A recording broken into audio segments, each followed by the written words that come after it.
Hi, good afternoon po.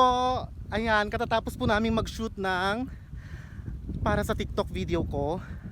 Hinabol-habol namin ni Ma'am Nenita, kasama ko siya ngayon. Hinabol-habol namin ang mga, anong bird yun, Ma'am? Flamingo. Flamingo. If I am not mistaken.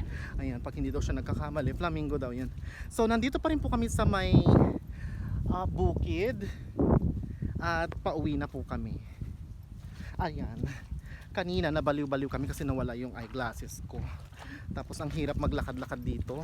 Oo nga. Pero nakaka-relax. Ay, nakaka-relax. Yung mat, nakaka-relax siya dun sa talampakan. Ang sarap-sarap sa pakiramdam. Ay, bongga. Oo. Yung Ayan. maraming langgam. So ano naman ang masasabi mo, Ma'am, sa pagti-TikTok ko? Dahil ngayon lang kita nakasama mag-TikTok. Oo nga. Naaliw ako ng bonggang-bongga, Mars. Thank you so much for your Aray ko. Ayan. So, eto po ang epekto ng COVID-19 sa amin. Kailangan naming bumalik sa bukid kung saan kami galing. Kasi nung bata ako, dito naman talaga ako lumaki sa bukid.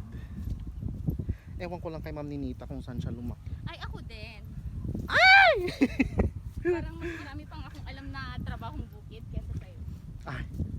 Nag-grab ka, Mars. Oo.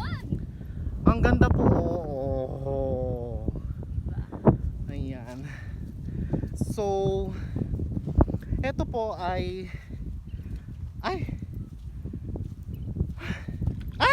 ang dami pong palakas sa may pilapil. Ang hirap namang maglakad sa pilapil.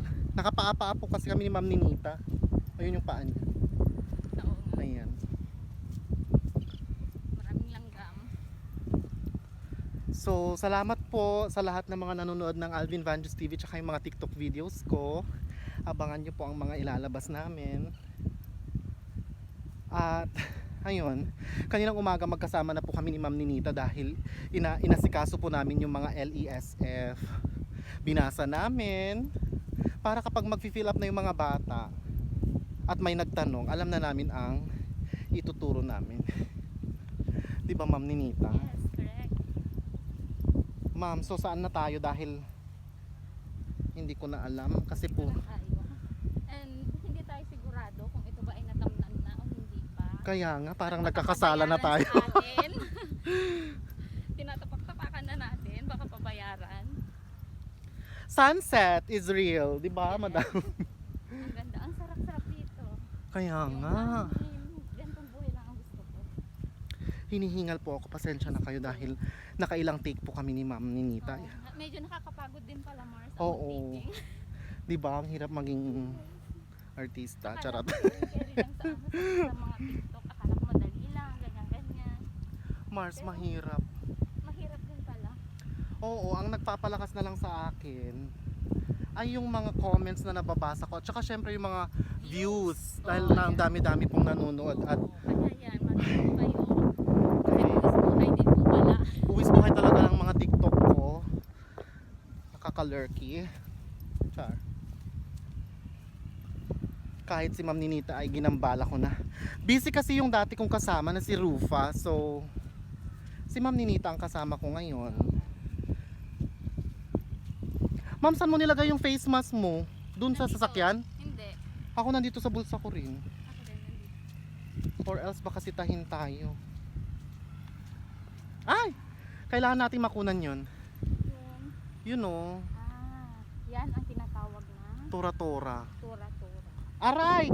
Ang daming langgam! Kaya nga mas gusto kong maglakad dito. Kanina pa yung mga langgam na yan, ha? Ang saya? Ang saya today. Oo. Pero Mars, yung purpose talaga natin, hindi natin na Oo nga, yung... Kasi naghahanap po kami ng tinapay dahil naglilihi po kaming dalawa.